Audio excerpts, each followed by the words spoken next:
Hello dear students, welcome to Hope Classes. बेटे NEET 2025 का एक क्वेश्चन है, चलिए इसको ट्राई करते हैं।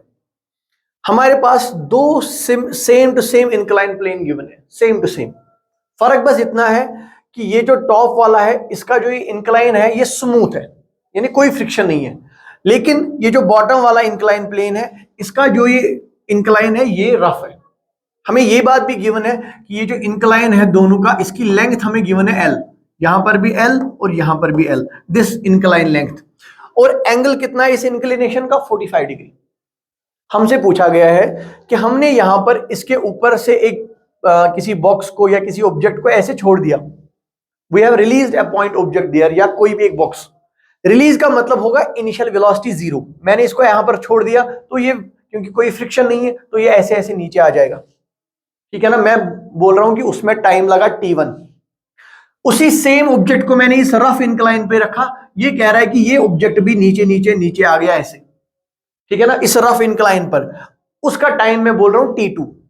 हमें गिवन है क्वेश्चन में कि जो ये टाइम है ना इन केस ऑफ स्मूथ, अगर ये t1 टाइम लगा यहां पर, मान लो यहां पर नीचे आने में टाइम लगा t1, तो ये जो रफ है ना यहां पर टाइम लग जाएगा 2 टाइम्स ऑफ t1, ठीक है ना। ये टाइम जो यहां पर लगेगा वो डबल है। ये हमें क्वेश्चन में गिवन है। देखिए हमें बोला गया है one of them is rough and the other is perfectly smooth. A given body takes too much as time to slide down on rough surface than on the smooth surface. तो ये जो rough surface है उसमें दुगना time लग रहा है as compare to smooth surface. हमसे पूछा गया है ये जो रफ सरफेस है ना इसका कुछ कोएफिशिएंट ऑफ फ्रिक्शन होगा, मूव कर रहा है ऑब्जेक्ट तो कोएफिशिएंट ऑफ काइनेटिक फ्रिक्शन की बात होगी। हमें वही कोएफिशिएंट ऑफ काइनेटिक फ्रिक्शन पूछा गया है कि वो कैलकुलेट करें। आई होप आपको सवाल समझ आ गया होगा अभी। चलिए देखते हैं आगे। देखो मैं मान लूं कि ये ऑब्जेक्ट मैंने यहां पर रखा, ठीक है ना। ऑब्जेक्ट यहां पर गिवन है, इस पाथ का लेंथ कितना गिवन है? एल।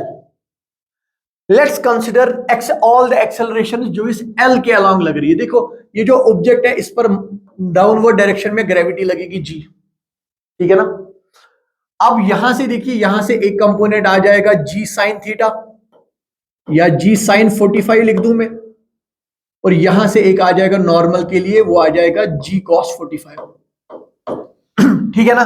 तो ये ऑब्जेक्ट कहां मूव कर रहा है? आप कहोगे सर ये मूव कर रहा है अलोंग दिस जी साइन 45, तो ठीक है ना, बस इक्वेशन ऑफ मोशन लिख दो, क्योंकि इस अलोंग दिस इंक्लाइन प्लेन सिर्फ और सिर्फ जी साइन 45 लग रहा है। जरा जी साइन 45 का वैल्यू देखो, जी का वैल्यू 10 ले लो, साइन 45 का 1/√2 तो 10/√2, तो कांस्टेंट एक्सेलरेशन है। सर इक्वेशन ऑफ मोशन लगा देंगे यहां पर, बिल्कुल सही। सर हम लिख सकते हैं यहां पर, क्योंकि हमें ये लेंथ गिवन है, मैं कहूंगा s is equal to, that is length is equal to ut।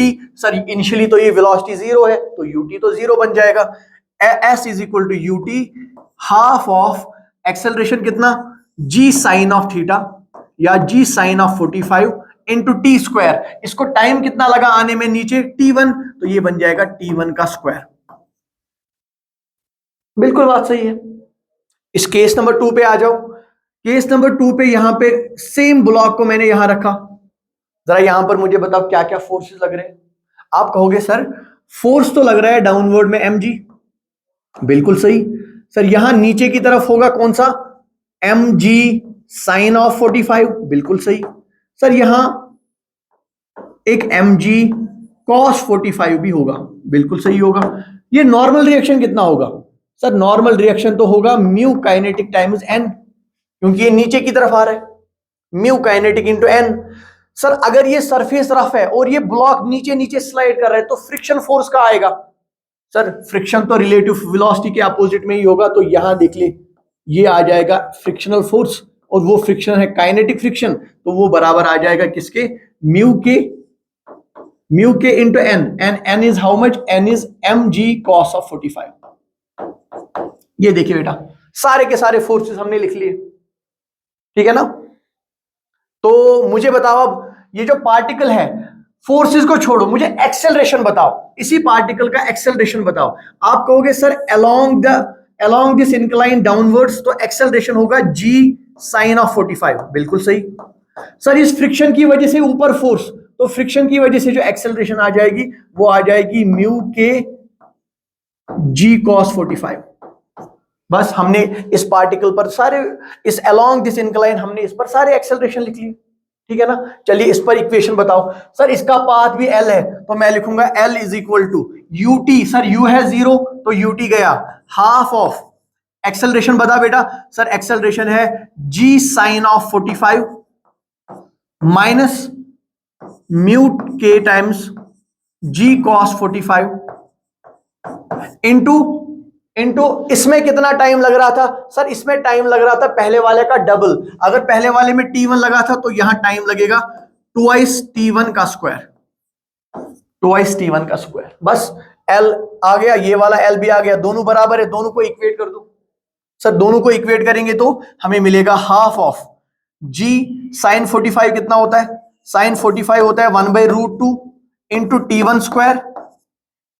ये किसके बराबर आ जाएगा, ये बराबर आ जाएगा हाफ ऑफ, यहां से आएगा g, sir sine 45 is 1/√2 minus mu K, g को ऐसे रखो, cos 45 इज 1/√2 इंटू 4t1 का स्क्वायर, ठीक है ना। 2t1 का स्क्वायर बनेगा 4t1 का स्क्वायर। अब देखिए कैंसिल क्या हो रहा है। सर कैंसिल हो रहा है, यहां से हाफ कैंसिल हो रहा है, सर यहां से g कैंसिल हो रहा है, सर यहां से √2 कैंसिल हो रहा है, तो बचा क्या, बचा यहां पर t1 square is equal to 1 minus mu के into 4 times of t1 square. तो t1 स्क्वायर और t1 स्क्वायर गया, तो हमारे पास बचा यहां से क्या, हमारे पास बचा 1 माइनस म्यू के इज इक्वल टू, ये 4 यहां जाएगा तो 1/4 बनेगा। तो यहां से देखिए बेटा म्यू के की वैल्यू क्या आएगी, म्यू काइनेटिक आ जाएगा हमारे पास 1 माइनस 1/4 दैट इज 3/4, और 3/4 कितना होता है 0.75। क्या कोई ऑप्शन मैच हो रहा है, ऑप्शन नंबर डी। तो यहां पर जो हमारे पास कोएफिशिएंट ऑफ काइनेटिक फ्रिक्शन आएगा वो 0.75 आ गया हमारे पास, ठीक है ना। And this is the answer, ठीक है ना। आई होप आप इस सवाल का कंसेप्ट समझ गए होंगे। Thank you so much.